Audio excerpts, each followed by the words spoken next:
Hentikan keganasan terhadap wanita. Sayangilah kaum wanita dan hentikan keganasan terhadap wanita. Tolonglah, hentikan keganasan terhadap wanita. End violence against women and solve only half of the problems. Please, stop violence against women. Hentikan keganasan terhadap wanita. Mengapa perlu mengkhianati wanita? Stop violence against women. No silence, no violence. Speak up. Together we stand to eliminate violence against women.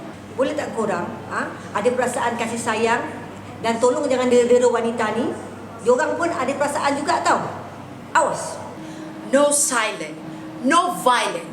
Speak up.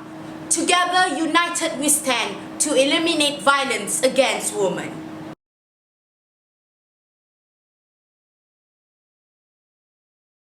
Stop